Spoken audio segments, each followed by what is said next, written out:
in the olden days, but these days it's very, very common. Can we discuss about infertility today? I wanted to make this a live, but I don't want the video to be too long. Let's talk about infertility. Hi guys, welcome to my YouTube channel. It's been a long time, I think in the last 6 months, this is the first time I am making videos again. I'm so sorry for not being able to post videos for such a long time. Pardon me.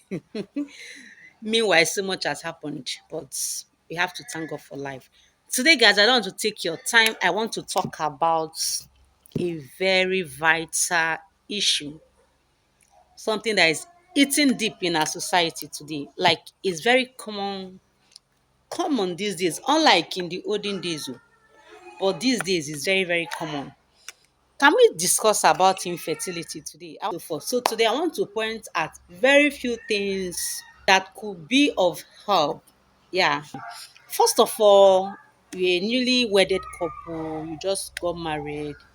Once you try to conceive, once you are ready to conceive, as we all know, some people might get married and they don't want to conceive immediately. Some may want to wait for like 1 year, 2 years before they start planning for a child. Yes. So in case you start planning for a child, first 6 months of marriage, no pregnancy, no miscarriage, nothing, please, I advise you see a doctor. See a gynecologist immediately. Some people waited for like 3 months, you have been intimate for 3 months, nothing. You have to see a doctor. Sometimes there may be minor infections in your body or in the body of your spouse. Both of you might have minor infections which require minor treatments. After the treatment, everything will be sorted out. You will take in immediately. But in a situation whereby you failed to do the needful, you kept quiet, you didn't think of visiting the hospital, thinking that waiting, we just got married now, we just started now, all those kind of things. First of all, you have to be very, very alert. You are trying to conceive. Don't overlook any sign. Yeah. First 6 months of being together without getting pregnant or so ever, please visit a gynecologist. First of all, they will run a test on you on infection. After that, to ascertain if you have any infection in your body. Then, secondly, for the woman, they have to run a test on you, maybe hormone profile. They have hormone profile for the women and the male fertility test for the male. So they have to run a hormone profile for the woman. Apart from the HVX to ascertain if you have any yeast or any infections and all that, they run a hormone profile for the women to know if you have a hormonal imbalance and all that. Maybe whether your prolactin is high, whether your prolactin is low, or your prolactin is on the average. Sometimes we women getting married is not an easy thing. Some of us get stressed up, especially when they are newly married. Okay, so get married to strangers, maybe prior to your marriage there was a or there were no proper courtship. You can just meet somebody within a space of 1 month, you are married to that person. You guys are strangers, living together with such a person, you start to begin to learn each other's characters, and building a family is not an easy thing. Sometimes it leads to hormonal imbalance in the life of the lady when you are not settled. That can make you not to get pregnant. Hormonal imbalance. When you have high prolactin, it can make you not to get pregnant.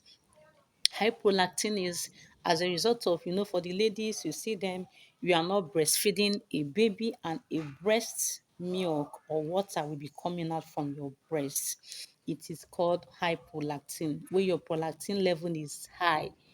When your prolactin level is high, you cannot get pregnant.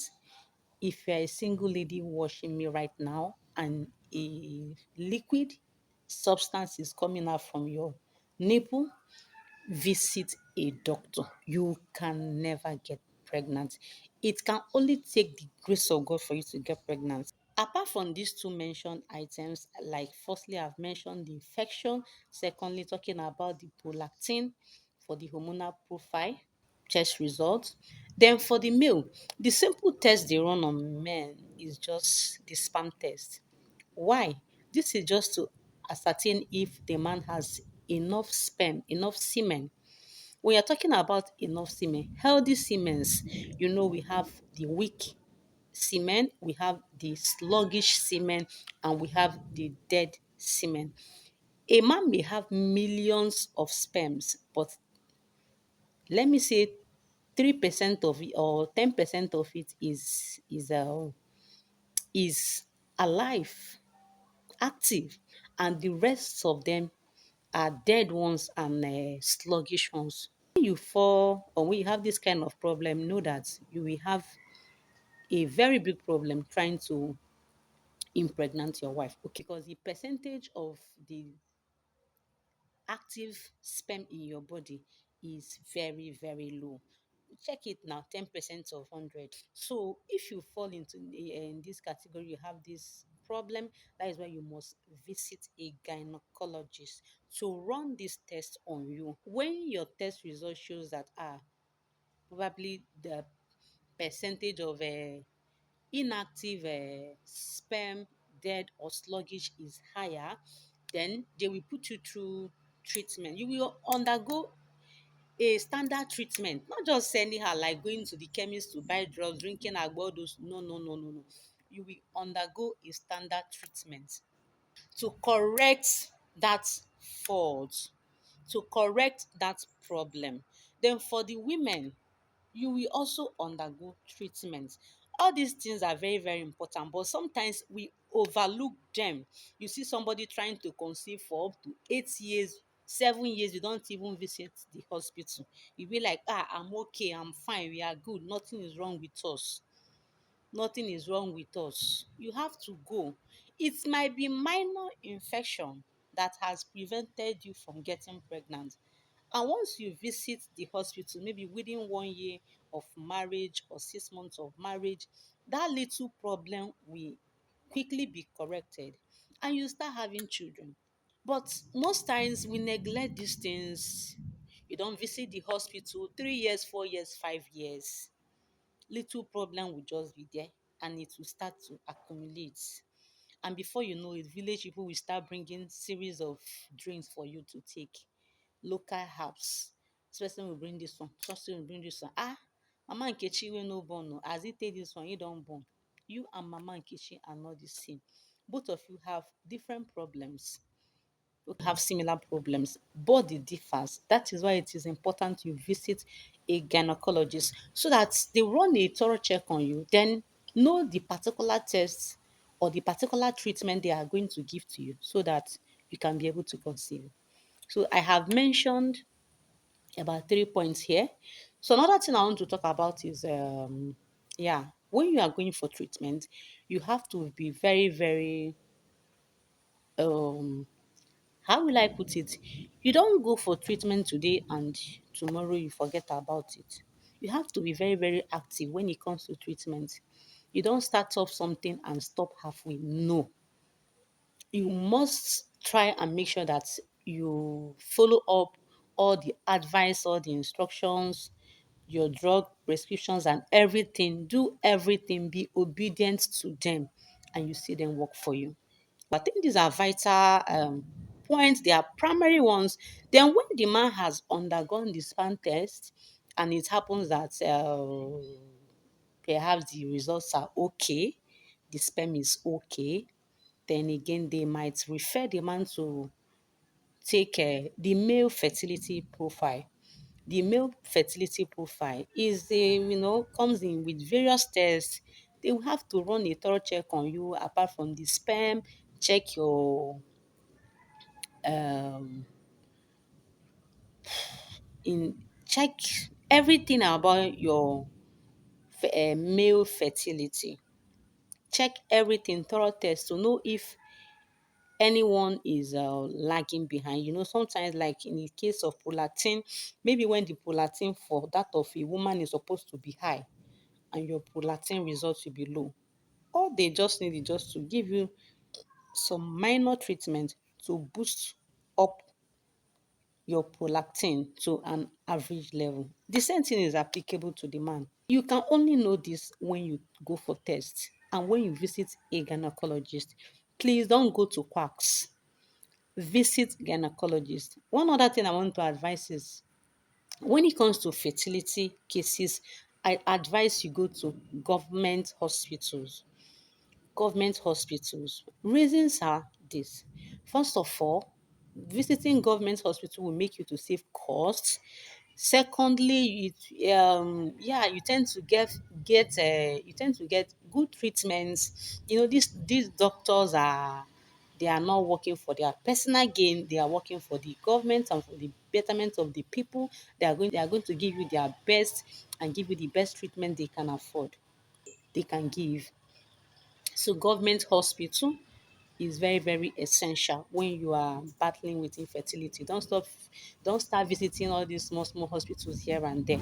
Another thing I want to talk about is cost. When you visit government hospital, it also reduce cost, the cost of treatment, cost of everything. Sometimes you can check out for Mission hospitals. Mission hospitals, very, very important hospitals. It will also reduce the cost of your treatment, and you also tend to get qualified doctors, qualified gynecologists. Like in the government hospital, you see qualified gynecologists that have treated several cases, millions of cases, thousands of cases. They have experience on this. It's not your case may not be new to them because they may have treated several people with similar cases. So by so doing, it will enable them to quickly get good treatment and remedy for your own problem. So you can see the importance of visiting all these hospitals, like I have mentioned earlier. Another thing I want to talk about is that when you are going through infertility, you don't just you be careful again in terms of the women. Be careful about the things you do, the kind of business you do. You don't overstress yourself, especially when you are going through treatment. You have to take it easy on yourself. Make sure you obey the rules and regulations, because some hospitals are so nice. Some gynecologists, they'll be so friendly to tell you the things you are supposed to do and the things you are not supposed to do.